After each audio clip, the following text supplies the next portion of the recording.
the next day. Yeah, to your other group. Yes. And then how did they all do? Oh, two and also one. Well, I think it's a, you know, I always look at these things up in the news, and I think it's a good way to start. Yeah. To make sure you're talking about it. I mean, I can find also like this give and take, all kinds of things, but, you know, then I knew I was having to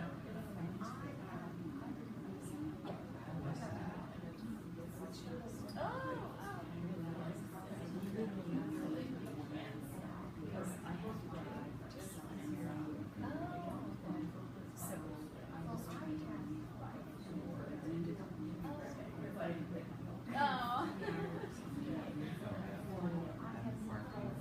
well, I had heart pain. Is it poetry because I was coming from and Oh, really? unless we Here?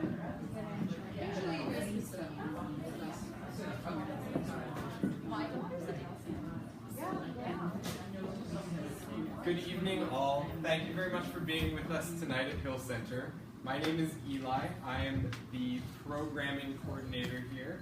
I'm really happy to see you guys here this evening. It's going to be a great conversation.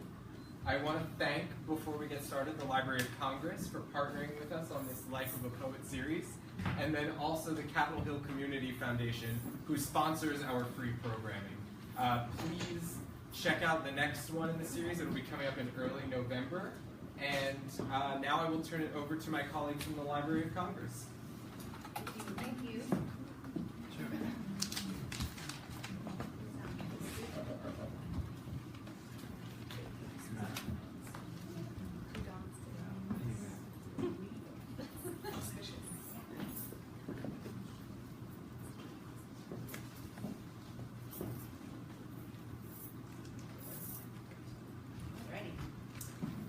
Thank you to the staff at the Hill Center for hosting the Life of a Poet.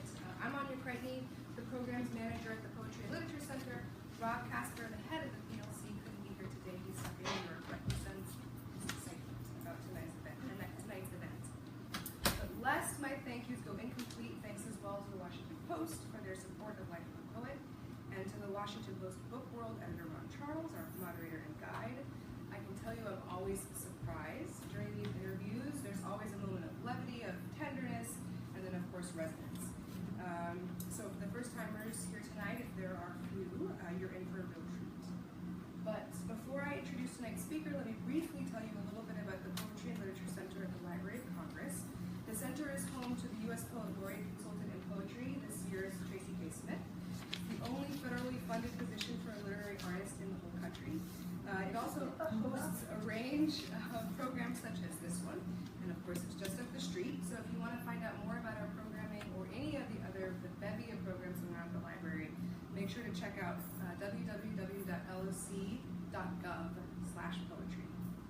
So now to the fun stuff, housekeeping out of the way. I'll start with some traditional information about Dawn. Dawn Lundy Martin is the author of 4 books, A Gathering of Matter, A Matter of Gathering, Discipline, Life in a Box is a Pretty Life, and most recently, Good Stock, Strange Blood, published this year by Coffee House Press. Dawn received a BA at the University of Connecticut, an MA at San Francisco State University, and a PhD at the University of Massachusetts Amherst. She's also the co-editor of The Fire This Time, Young Activists and the New Feminism, and a member of the Black Took Collective, a multidisciplinary group that performs and writes in hybrid experimental forms. Martin is a professor in the Department of English and the director for the Center of African American Poetry and Poetics at the University of Pittsburgh. Selecting Martin's manuscript Discipline for the 2011 Night Book. Selecting Martin's manuscript Discipline for the 2011 Night Book Books Poetry Prize, Fannie Howe said, quote, "These poems are dense and deep. They are necessary and hot on the eye. Discipline is what it took to write such a potent set of poems." End quote. It is, I think, an apt description. Though speaking in generality, I might wager an extension.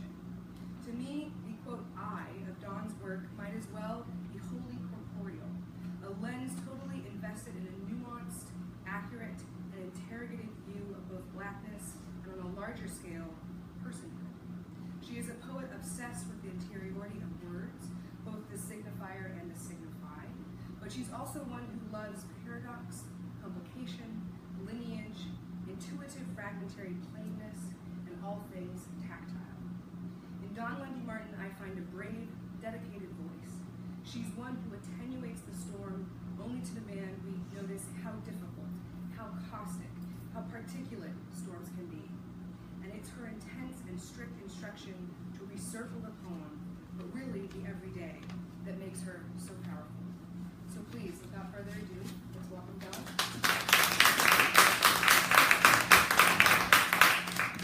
Thanks so much for coming. Sure, it's a pleasure. I've had a great few days reading your work. It was really challenging and eye-opening and unsettling. Let's start with, tell us about how you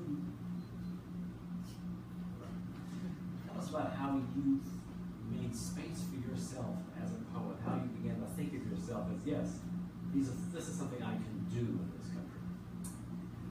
How I made space for myself as a poet. I think that,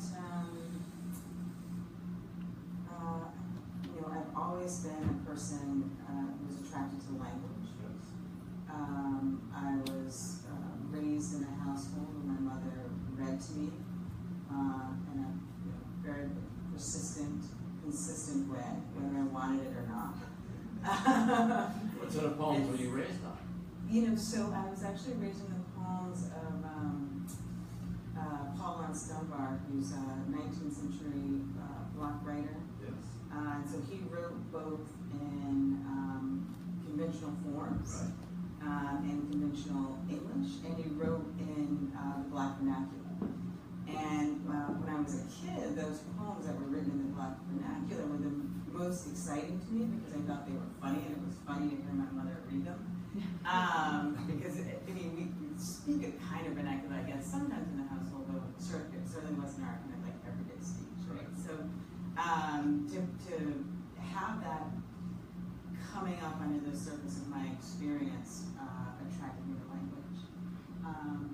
But to make space for myself as a writer, I think, was just about trying to figure out a way to explore the world, to make sense of my reality. And because I was raised with literature, it became a kind of natural inclination to go towards literature and writing as opposed to the visual arts, which I would love, but I can't draw at all.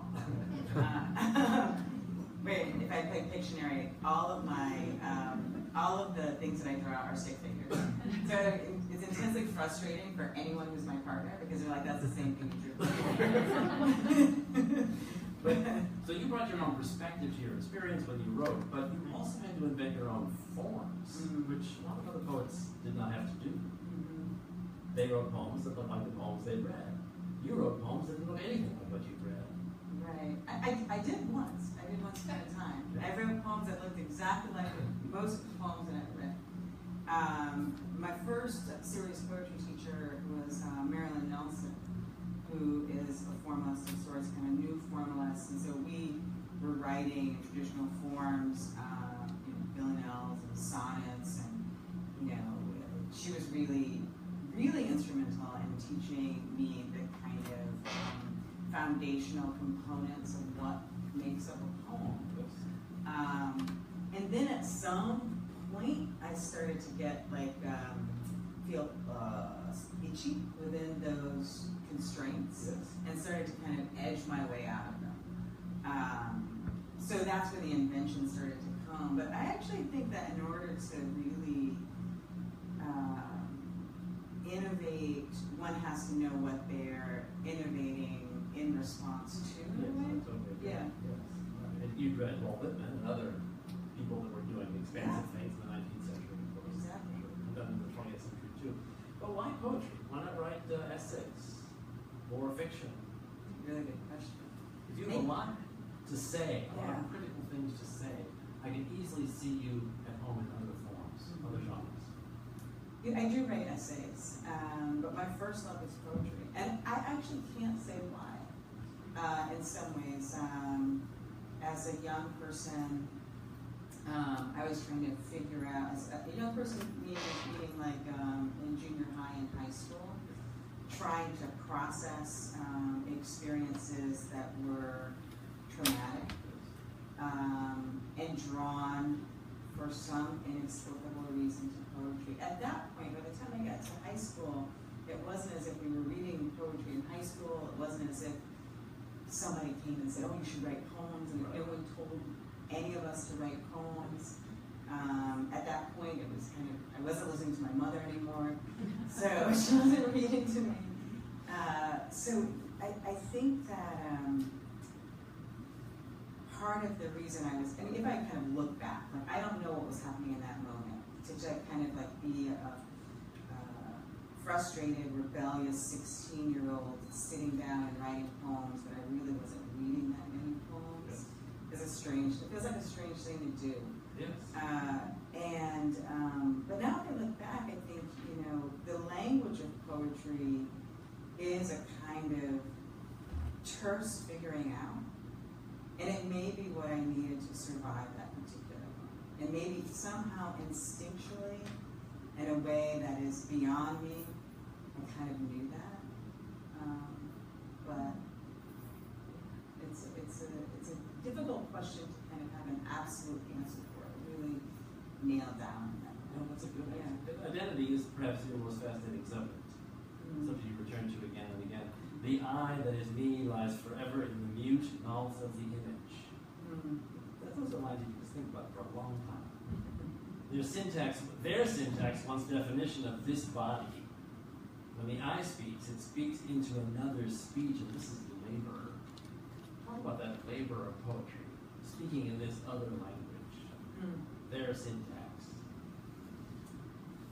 I mean, and poetry already, whether it be conventional or experimental, whether it be within a certain tradition of poetry, is already speaking a very elliptical language. You're telling a story often in a short space in time.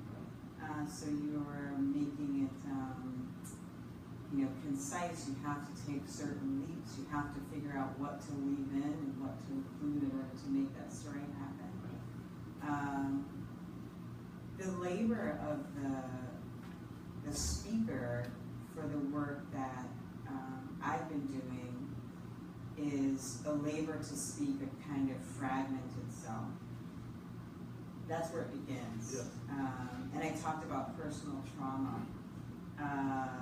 The way that I think about trauma, the way that I was able to process sexual trauma that happened to me when I was a kid, was through attempting to kind of cohere myself on the page or something. And that became like an impossible task. So But like one you can't stop doing. Yeah, it's reiterative in that way. One keep kind of coming back to this struggle to speak or cohere the self, and it's impossible. So that's why all of those kind of stammerings around the I, the labor of the I, the work that it takes to speak for itself begins in that. You say, every day it happens, or it doesn't happen. Right. The I struggle to become a part of the reeking body. Yeah. How do you know when it happens? How do you know when the poem works? So you know when it's done. Yeah. You could fiddle with it forever and never publish a book. That's true. I know some people really, really struggle to kind of figure out, like, oh, when is it done? Yes. Is this poem like perfect? When can I put it into the world? I'm a little bit opposite, where I kind of like to put it into the world a tiny bit prematurely. Would you read one for us? Would you? Like, yeah. I'll let you get a drink. I like the ragged edges. These? No, of the poem. Oh, yeah. Those two. This is on page 71.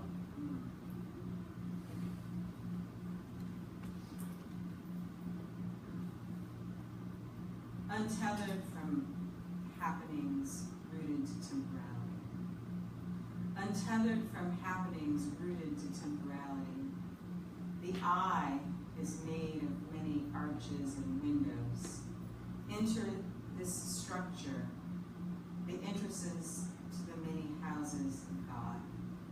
And yet, each morning, a fire-heart grief coming out of sleep, the listening to the smoke as it fills and leaps inside the chest, choking strength out, hands weighted, dangling. We wonder where else it lives before it fills us up. We assume it comes inside through the hole that promises invasion. This layering of forms pushes you toward abstraction. We have stolen madness from the white people. An angry white man will call us a crazy bitch in a text. But we have long done been free. Coffee is brought to our bedside on a silver tray. We are unrepresentable. We sip into the Greek.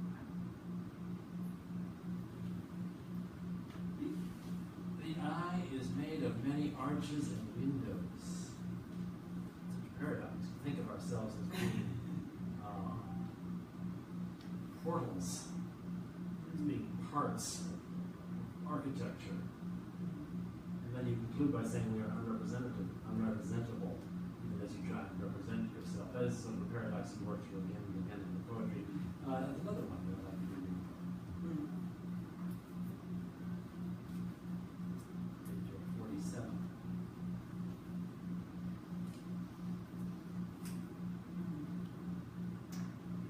Always the eye is fissure, recklessly yearning for its whole sense of wholeness like a potato. We walk backward into a room because we want to restate our thoughts. All the brown skins are glowing in this light and no one is afraid. We're all joyous, but it's difficult to tell if it's joy, if the joy is real joy or if it's just lack of fear. What kind of understanding will sink into the body? It's just one body despite other previously stated facts, and when it feels something, it really does. It changes them, and it grows up and looks completely different in the face. The eye is fissure, recklessly yearning for its whole. You seem like a poet who is fundamentally skeptical of language but doesn't have any other choice. That's true. I think that's a paradox. That's a paradox I'm always thinking about or talking about. I talk about it with my students. I'm like, okay, we know that language is flawed. We know that language sometimes doesn't do the thing that we need it to do.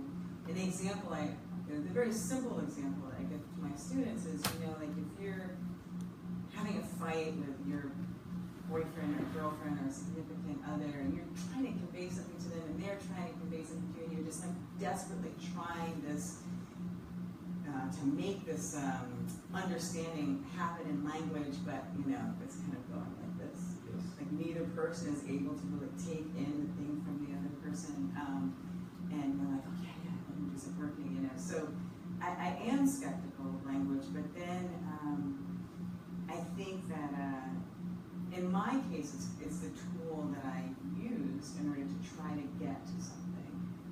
Sometimes I think that failure in language is where it's most successful in a way. And the example I often give is from Stephen Mallarmé, whose son died, I think at 6 years old.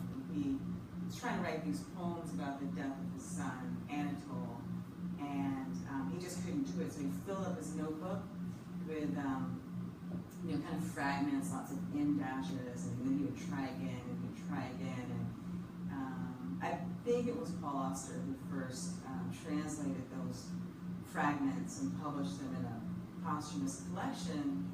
But when you read that posthumous collection and all of those failures, the grief that you feel after reading all of those attempts is so profound. So even You know, so yes, language, I'm skeptical, yes, it sometimes doesn't convey what we need it to convey, but on the other hand, you know, that art, I think, of manipulating language in that process, and sometimes those failures, you get exactly the feeling that you need to kind of convey. Yes, yeah. You said in one interview, well, no one's a clarity occur, they do so by happenstance. They're circling so close around a thing, you touch it as if by accident. Yeah. You feel that happen in your poems, but of course, that's just an illusion. The poem is not, in fact, happenstance. It's not an accident. It's fixed on the page. It's revised. It's re-seen. And yet it still maintains that sense of the accidental. The accidental does sometimes happen. And you leave it. Sometimes I do if it works. Yeah. If it works, it's like an accident that doesn't work. Sometimes the accident, I think some of the poets that I'm interested in, like Susan Howe and Lauterbach and other kind of poets interested in the laboratory, yeah, you leave the accident when it works. Yes. Yeah. In one poem you write about the need for unrecognizable speech, resisting the tyranny of the prosaic, beautiful, the poetic utopia. I love that, the tyranny of the prosaic. What do you mean by that? What was the last part? The tyranny of the prosaic, the beautiful, the poetic utopia. Those are the things you're trying to resist. It's not fair for me, is it, to pick out these fragments and throw them at you? Yeah, no, I'm Things you wrote years ago. Right. I think it's still true. You know, what I am distrustful of in some ways is when somebody sings a horrific song into my ear. So, so you know, I admire and the craft of lots of lyric poetry, but sometimes the story feels like it needs something else, and I don't trust the lyric quality of that story. Too polished? It's too polished. Too pretty? Maybe. Too pretty. Where does language go in? Yeah. Break apart, fall into pieces, stammers, glimpses. That's what you're looking for. Where do the black marks make up letters? Yeah. Do you ever see that? There was like a song in the '90s that was turned into a dance song, and it was like, she's homeless. You know the song? She's homeless. And it was like turned into a dance song, and like so you go out dancing, and you know, come on, and everyone's dancing. She's homeless, which was horrifying. Would have been pretty live. You're so caught up in the beauty and the emotion of the music, you forget to listen to the actual lyrics. But yeah, so sometimes I think like the stammer, the guttural, the sound, the kind of cacophony of speech, you know, that has a meaning too. That has a register. That gives you a feeling in your body as a reader, as a listener. Might be truer in some sense. Maybe in some cases, not in every case.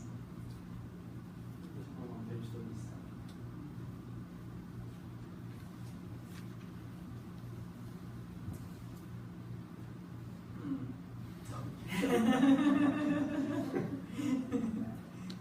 This one I've read before. There were poems I've been like the first poem that you had me read. I was like, I haven't read this. The proposition that compels the book.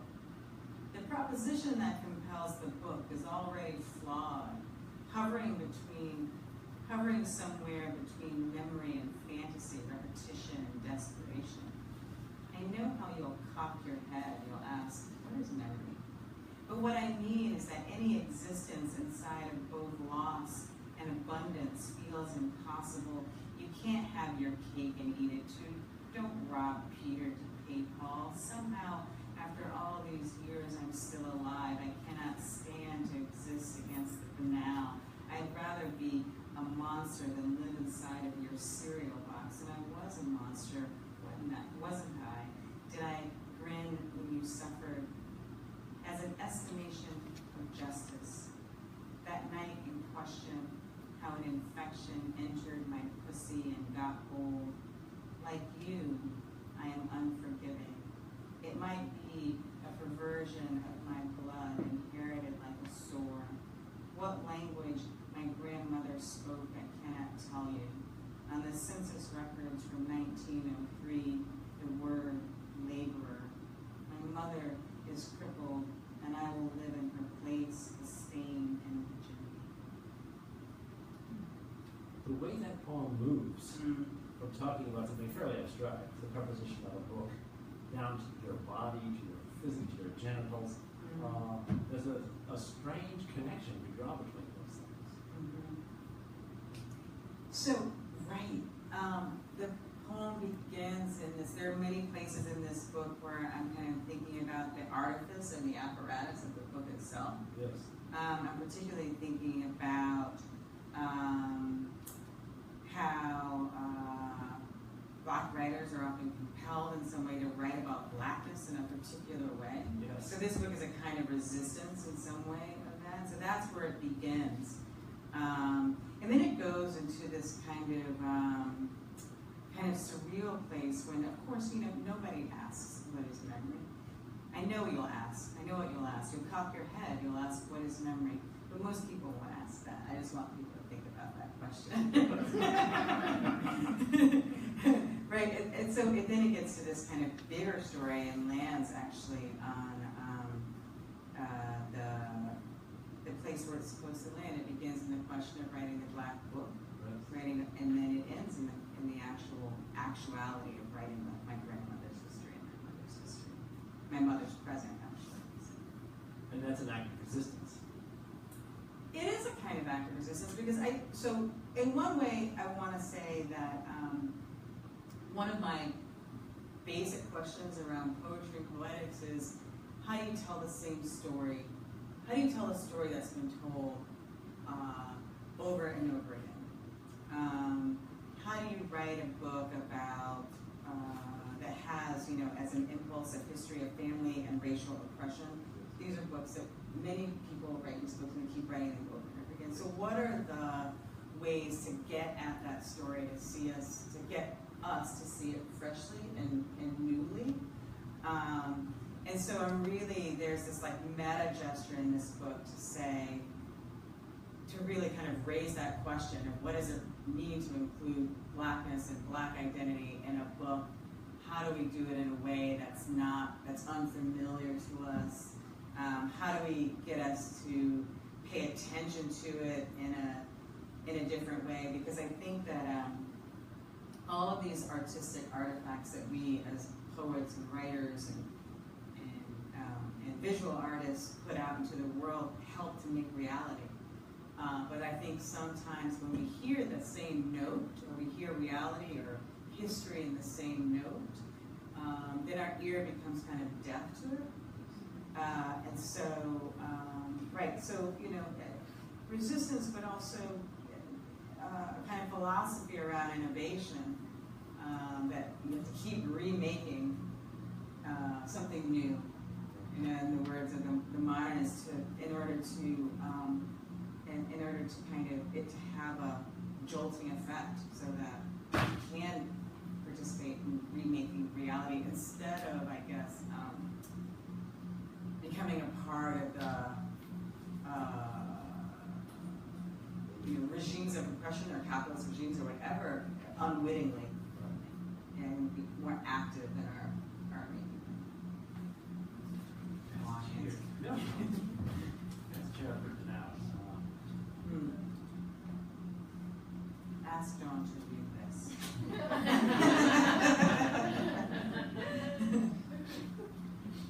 What I will say to you will not be heard. It will be unnatural. It will be like something opening up a row of corpses, proportionless. I want to tell you of my perennial gracelessness, of my epithet hunger, of a joy that is neither sadness nor joy, a joy that is a rung of teeth. Say something.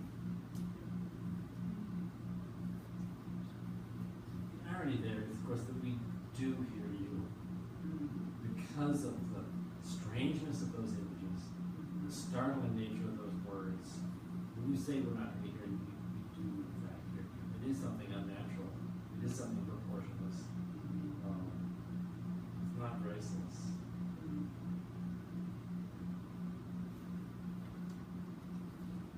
All the protests over the last few years, over the last year, and the response from the right, make me really question what you said. I think a lot of Americans have never heard this story before. They're not getting tired of the story. They still haven't heard it once. Which one?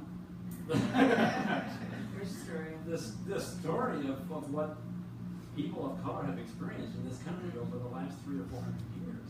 Right. This idea that we're going to jump to colorblindness, that they just haven't heard this. When they come back and say things like, well, don't all lives matter? You just realize it's just such an unbridgeable gulf in this country, but between what some people have experienced and realized and other people haven't. It's just exhausting. Yeah, I wonder if it's about the kind of moment that's happening now where there's like this real linguistic breakdown, where language, I think in particular, like there's a reality, we all see the same reality, we see the same action, the same body doing what it's doing. Yes. But we make an entirely different meaning through language about that action. Yes. Depending on our perspective, depending on our ideology. That's never been clearer, I think, than the last year. Right. So I think it's hard to figure out what it means to tell a story in this particular moment, because you can tell the story and then somebody else retells the story in a way that's completely unfamiliar to the story itself. So I don't know. Yeah. Yeah, the story came out today about how the use of body cameras on police hasn't made any difference at all. I think a lot of us thought that once we got the actual evidence that behavior would change, but nope. Right. Because it's thought that determines people's actions and experience, not images. Right. They can think whatever they want. It's true. I do think though that there's a way in which, perhaps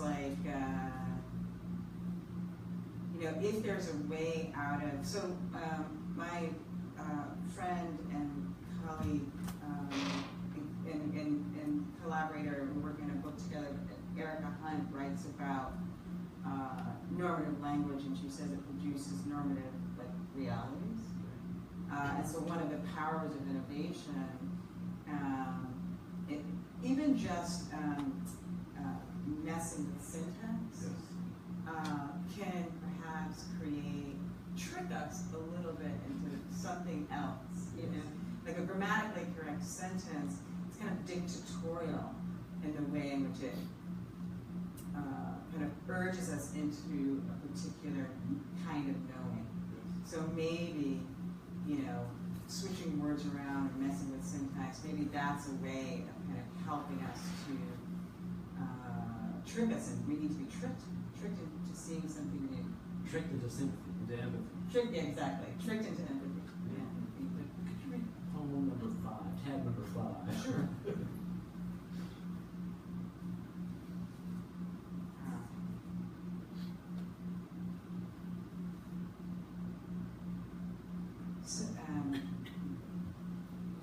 This is actually kind of excerpted from a notebook or journal. I've been writing all my adult life about the irretrievable. Often, the same image appears to me and finds language in the poem resembling language in some other poem, stroking the same mood. The image is of the hand outstretched, fingers pulsing, sometimes into blackness, a wandering depth, other times just short of the thing the hand needs to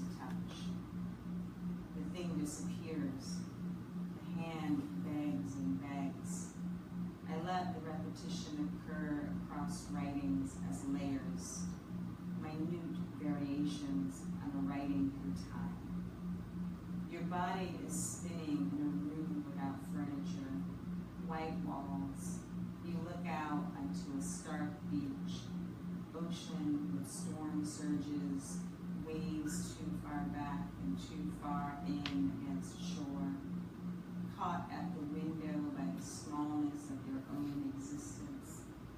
You have the urge to wander, but cannot. No feeling of a body present, instead inevitability. That image of the hand stretching out over and over again, never reaching what it's grasping for, that's a very personal image for you? It's an image of your work as a writer? It's really kind of a reading across my work as a writer. Yeah. There's often the thing that can't be accessed, the thing that can't be touched. But the interesting thing about that particular piece for me just now, like being reminded of it, is that I went to see this psychic and who wasn't a psychic? The shaman. Went to see a shaman. I don't actually believe in psychics or shaman, but I go to it all the time. Like whenever I can, I'm like, I just want to see what's going to happen. I mean, I guess I believe it when sometimes in the moment, I'm kind of like, oh, this is great. I'm totally believing it. You know, I don't know. Anyway, so I go. I think nothing's going to happen. I go to see this shaman in Austin, Texas. A friend of mine said I should go see this guy. He's in a trailer. It's only $40, which is amazing. So I go, you know, he's like, okay, you're just gonna lie here, and he does this kind of like guided meditation. Does he touch you? No, it's just kind of like a hovering, you know. I can kind of feel his presence a little bit, but not really. And he says some things. He says he's kind of like, you know, go to a place that where you feel comfortable or something. It wouldn't be that trail. Well, that's the thing. I know it wouldn't be the trail. But so my friend who had done this went on this whole journey. She told me about it. It was like a psychedelic trip or something. And I was like, wow, I'm going to do that. And I go, and the only image I have this image of being in this beach house. It has all white walls, lots of windows, but there's no way out. And besides the black dragon that I saw for the first 5 minutes, that's my only experience for like the next 40 minutes is walking around this this beach house with white walls and windows with like no doors out. And for some reason in my journaling or writing about that, I kind of thought about the way in my poetry where there's this kind of like unreachable thing, there's something that I'm trying to touch, something that I'm trying to touch with language, or these images of something that's just beyond, anyway, also happening in a way, I guess, in this like meditative state in this trailer guided by a shaman in Austin, Texas. So I just put the two together. Wow. Let's stand up and turn around. It's not an intermission. You cannot leave. Just stand up, turn around. We're all doing it.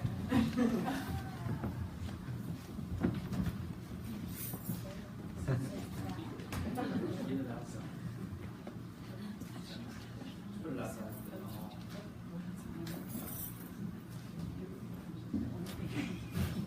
We're all just little humans, as if from a dream, as if without form. A usable body must demonstrate its use. This is what a woman's body is, an effort in covering or not covering, a way toward exits. A boy is not a body. A boy is a walk. That is my favorite line. I just think that is such Gender. an amazingly concise and profound line about gender. Yeah. About it in just so few words. A boy is not a body, a boy is a walk. Awareness of being in a female body is a tinge of regret. A body is a piecemeal accumulation. I've thrown a bunch of phrases from all across your poems at you about what the body is and the tension between the body and identity. Talk about that? Your concept of it? I mean, I think that a lot of my work is about trying to work through those sets of questions around the body and identity and how we know who we are, like how we know ourselves, how we recognize ourselves, where we feel comfortable, where we don't feel comfortable, and why. Part of it is really a kind of thinking through poetry, maybe a kind of forwarding, maybe, or not forwarding, but a thinking through of Du Bois's notion of double consciousness, but not only as it pertains to blackness, but as it pertains to being a human. I was actually writing about this today in this essay that I just finished about how we know ourselves is really predicated on how others encounter us. And sometimes that encounter is like legible. It's like sometimes they're kind of like, hi, friend, I recognize you, I see you, in that way. And sometimes it's confusing, and sometimes it's hostile, and sometimes it is wrong, the interpretation of oneself. But we as people, as human beings, aren't free from that encounter. And that encounter becomes, I think, and I don't know if Du Bois says this, but this is what I believe, it becomes a part of who you are. Yes. All of those encounters become a part of who you believe yourself to be. And so then in some ways, like, authenticity becomes really kind of a difficult notion or something, or problem, or is the most authentic self a kind of person who has all of those different perceptions of oneself incorporated into their bodies. Like maybe that's the most authentic self. Can anyone do that? No, I mean it makes you crazy. That's why a lot of speaking is crazy. It's like mad speech in some way, because like it actually does make you unable to articulate who you are. How do we know when we're making our own choices? How do we, so all of these things I think are questions that I'm grappling with in those passages. Some of those moments, I was practicing, when I wrote Discipline, I was often practicing a kind of writing where you write on the verge of sleep. So I would like take naps, and I would write with friends. And so we had this writing group in Brooklyn, and we would all get together and write, and I would be like lying on the floor, and everyone else is like around the table, writing their long form prose or whatever, and I would be sleeping or kind of like, and as soon as I would kind of almost fall asleep, I would get up and write down the language that would occur to me. Just to reach some sort of surreal or subconscious. I guess so, yeah. It's often the strangest, there's something about that moment. I mean, as, for the folks in the room who are writers, you probably experience this where you're about to fall asleep, like legitimately going to bed, and you're in bed, and then something comes to you and you think, oh, that's good, I have to write that down. And and if you don't, you'll never remember it. If you write it down, it's often really, really good. It's like, so there's something about that space, I think, in one's imagination when you're loosened from thinking in a way, where you can get to another kind of truth. I think. And that was you didn't ask me about that, but some of that was written in that like state, or like Alice Notley talks about writing The Descent of the Let to put herself in a trance. And right? Yeah, it's kind of, I wish I could do that. I wish I could put myself in a trance, but there's a similar something about that moment. Did you ever experiment with drugs to reach a state like that? You know what? I have experimented with drugs, but usually I'm just high. I'm not writing anything. This isn't working. But I don't do that. Okay. This is all on page 55. Yes, of course.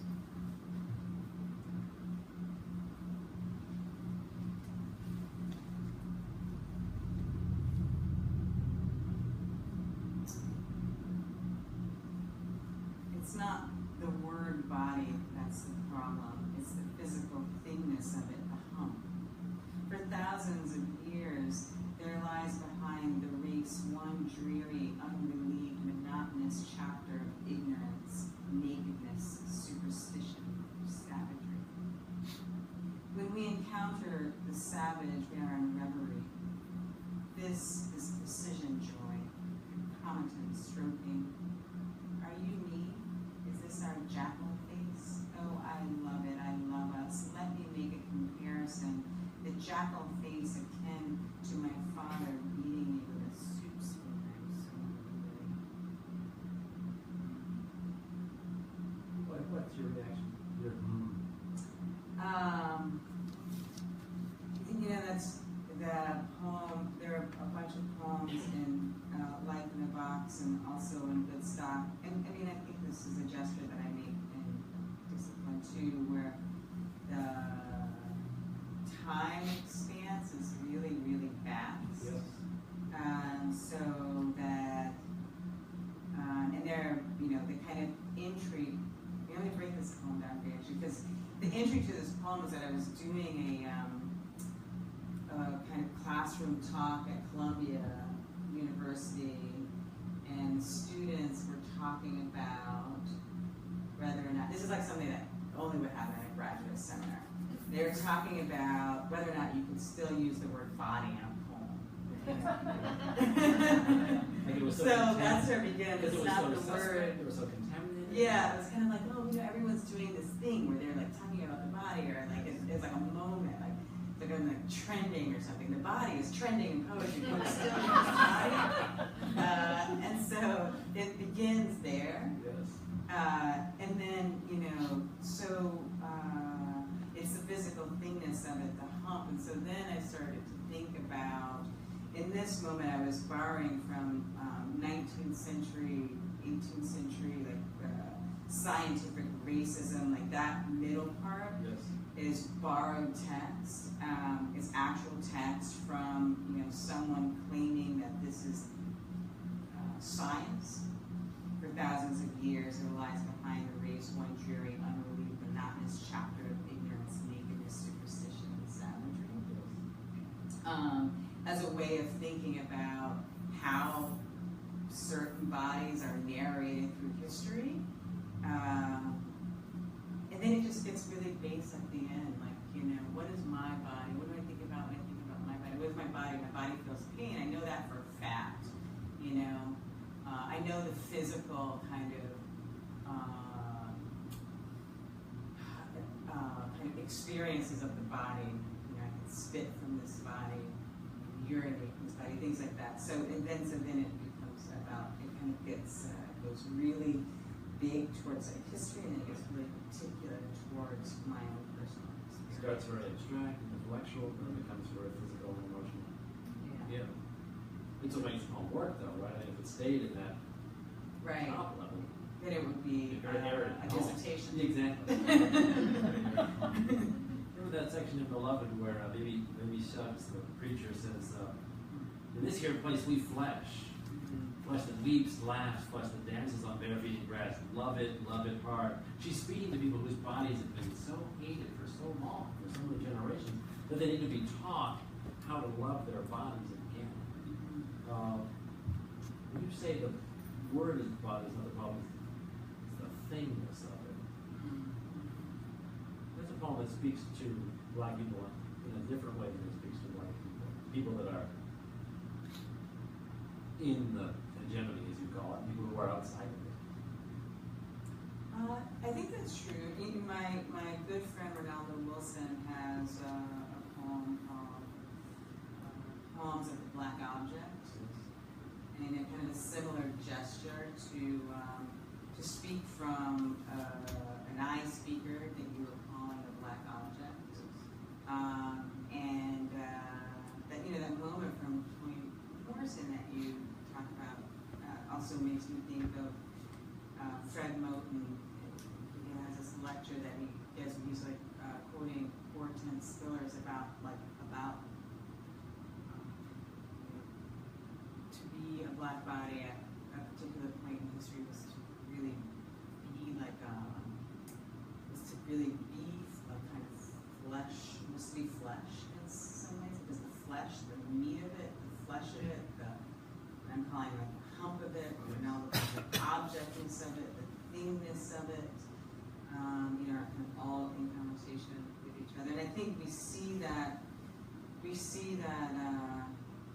that narrative from slavery kind of still in our contemporary moment about, there was that thing, did you see this thing? I saw this thing, I was glimpsing at Facebook today, and there was this nursing, a new nursing textbook that was put out by a publisher, I can't remember the name, and it was talking about the ways in which different races experience pain. This is in 2017. So, and I broke it down. It was just the way white people experience pain, this way black people, this way Native people experience pain. It was, and of course I had to apologize, but I don't even know how that made it into the textbook.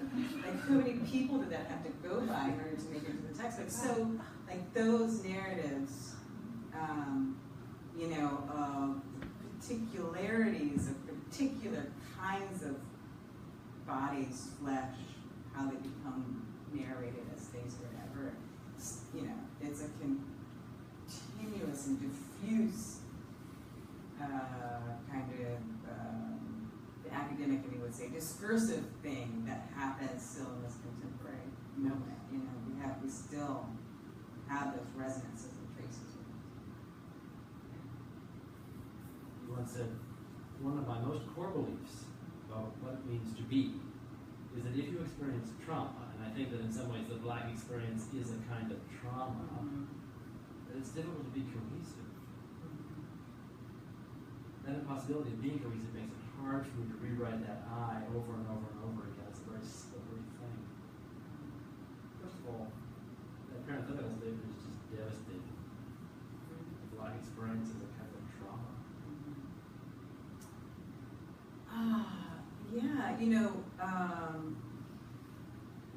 Or, it's also been like the relationship between, or it's kind of like melancholy, or melancholia, or something. I think about it as a kind of trauma because, like we were talking about before, like there's no way to really speak oneself.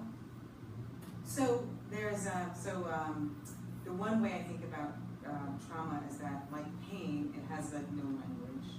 Like so when you're in the moment of experiencing something severe, whether it be psychological or physical, you literally cannot speak it, right?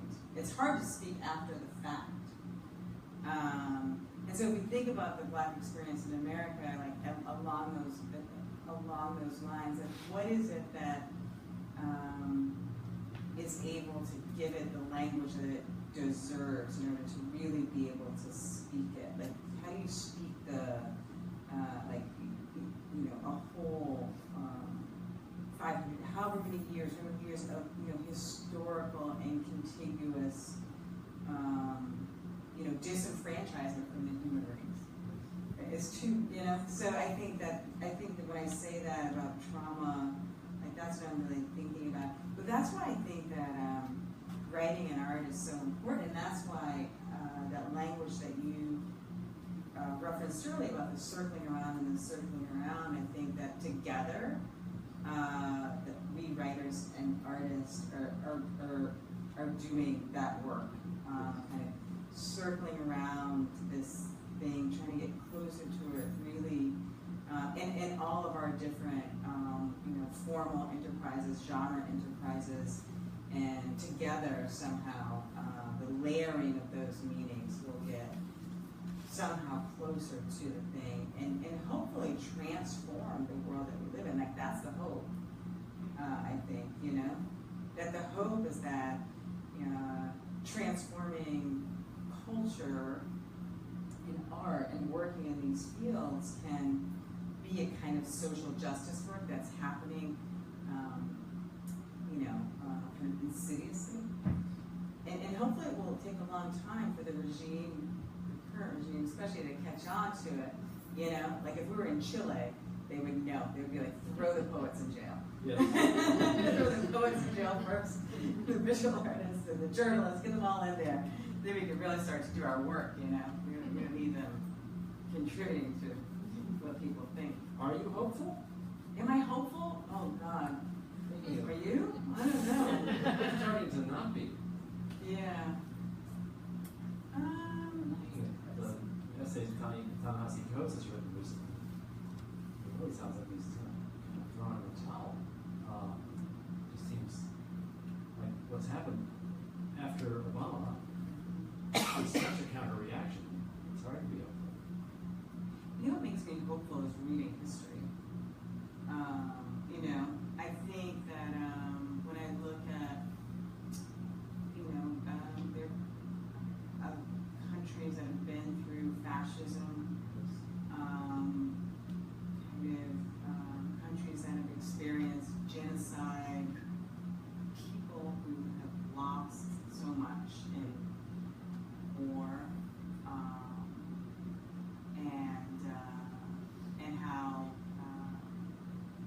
and how people kind of come out of the other side of that better.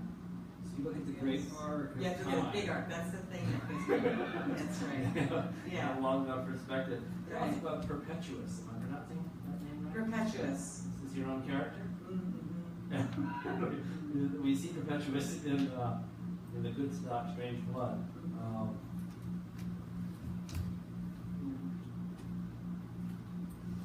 This is character. Paragraph about Perpetuous. Okay. Once I wrote into a being an imagined figure named Perpetuous, whose name is Latin for continuous, entire, universal. Perpetuous is necessarily liberated from gender and without attachment to skin or color. She is like a slash, the S. She is only reflection. She must be called to arrive, and when she arrives, she alters the being of the one who calls her forth, and they become what they have perceived in Perpetuous. What is the black body but an aching tone? Perpetuous is untethered from the black experience here on earth, but has an outer core that is as dark as tree and dead night. Refusal to adhere to ontology as fissure or rip in the fictional coherence of culture, America, order. To build instead a sonic register against any resistance to the white flag against which fists nail progressives liberation. Perpetuous. What? Perpetuous is the character. So I wrote this libretto for, part of this book is from a libretto that I wrote for a global arts collective called How Do You Say Yam in African? And we had this 50-minute video opera in the Whitney Biennial a couple of years ago, and then there was a whole drama around whether or not we should pull or keep it in the Whitney Biennial, to critique the kind of curation of that particular year of the Biennial. This happened recently too. It keeps happening at the Whitney Biennial, right? There's some protest against kind of how things have been included. Anyway, so I wrote this libretto that had 3 distinct characters, and those characters, one was very tethered and really debilitated by their experience in the racialized body. there's one mad character whose body has many arches and windows. I imagine that character to be born out of the head of, there's a play by Adrian Kennedy. Do you guys know this playwright? Adrian Kennedy has a play called Funny House of a Negro, which is almost unstageable. And her protagonist, Sarah, goes mad because of her, because she has a black father. That's a real reduction of the play. You're not sure if she dies at the end or not, but the character that I imagined being born out of her head is the one with many arches and windows. Because it has to be a kind of mutation. But Perpetuous, who is like, you know, everything at the same time, is really like the voice of like future reason. Yeah. In the work. You know, like this is, you know, we don't, is untethered. She's you know, both and nothing, you know, at the same time. So yeah, exactly. Everything. So, and exists in this kind of like future state of knowing. So in the libretto, Perpetuous comes in as everyone's kind of like, you know, one person's talking, you know, crazy talk. Another figure is like, you know, I'm dying, they, you know, they won't let me go, they have me, they won't let me go, they won't let me go. And then Perpetuous is like, we are not of them. You know, it's almost kind of singing this other song of some kind of future possibility for beingness. That sounds like, actually, it sounds like I wrote that on drugs, but I didn't. No, it sounds like a real vision of hopefulness, doesn't it? It is kind of a vision of hopefulness. Yeah. When you think of the anti-Catholic and anti-Irish sentiment in this country, it's now gone, pretty much. It's kind of a model of what could happen with other repressed groups someday. Do you think? Am I putting that? Does that sound incredibly naive? Or? I mean, we could circle back around to hating Catholics and not the Who knows what's going to happen? That's true. You know, I mean, bring that back. Bring that back. Yeah. I agree that there may be some possibility for change. I also believe in kind of change on the infinitesimal level. Like I think that when change, sometimes you can't see change happening because it's happening in kind of grassroots, small communities, in our relationships with people and our relationships with each other, how we talk to people on the plane. You know, I feel like after the election, white people are like, who you know, are like, progressives are so nice to me. On the plane, I was like, this woman is so nice. This is amazing. No, yeah, we have to interact. Like we're overcompensating? Right. Well, also, I think maybe that's true, but I think what's nice about it is that, like, yeah, we have to interact as humans. Like, we can no longer kind of afford to, you know, be in our own, you know, cocoons and silos as much as we might like to. Yeah. Can you tell me about the Third Wave Foundation? Oh, the Third Wave Foundation. Speaking of hopefulness. Yeah, when I was a baby poet, before I was really, I hadn't published many poems by then. I was working in philanthropy in New York and working in the feminist movement in a way, wanting to. I started an organization called the Third Wave Foundation, which was a young feminist activist foundation with three friends. Rebecca Walker, the writer, who's Alice Walker's daughter, and I hope she's not watching because this is the first thing I say about Alice Walker's daughter. And my friend Catherine Gund and Amy Richards, and so who was a writer, and Catherine Gund was a filmmaker, and so we all got together and started this organization. We really wanted to. We were extremely hopeful and that we thought we could, the four of us, that we could save feminism by getting young people really excited about it. Yes. And we had this real debate, really, about whether or not we should use the word feminism. And I was like, no, we have to use the word feminism if we're going to save feminism, or else it's the point. And they were like, no, we can use another word. I was like, it makes no sense. So yeah, that was the goal, was to kind of refresh and reinvent feminism, because like young people, and we wanted it to be a kind of multi-gendered feminism, so that young people would get excited about women's issues, excited about gender issues, in a way where when we would go to college campuses, they were really in critique of the word and the kind of legacy of feminism, especially as it had to do with race. And they had like, backlashy type stereotypes about what it meant to be a feminist. And so we wanted to be like, look, we're normal. We're attractive people, It's fine. You're gonna be okay if you believe in gender equity. It's, like that kind of thing. It's a hopeful thing. It was a hopeful thing. Is it still going on? It is. It's smaller now. Yes. But we were, so we were around for 20 years in a big way. We gave away millions of dollars to young activist organizations all across the country.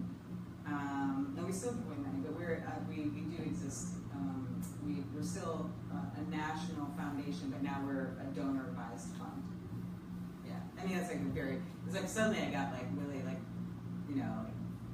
philanthropy talk. We're a donor-advised fund. Yeah. In one of your poems, you say your reviewers want these poems to be more hopeful. Obviously, you meant that in a funny way. But and the poems are often dark. But the fact that you're writing them, the fact that they're so powerful, the fact that they disorient us, it's a hopeful act. And we would do that. We would publish them. We would read them. And those are hopeful impulses. People who give up don't bother to write or publish poetry, right? You just wouldn't care. If you don't care, you don't critique. That's true. It depends on I think that for me, I think that the act of writing is a hopeful act. Yes. Even if the content of the poems sometimes leans toward our most base or darkest or tendencies.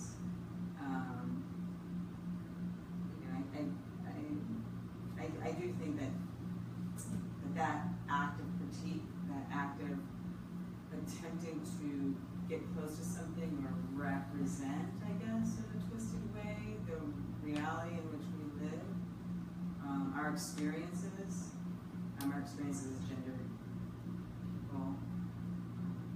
That's hopeful. If I write about, my first book, which is more explicitly about sexual trauma, I guess the first two books, one hopeful thing is that when the work enters the world, and I think it's fairly abstract writing in some ways sometimes, but sometimes it really connects with people, and young women come to me and it connects them in a really visceral way. So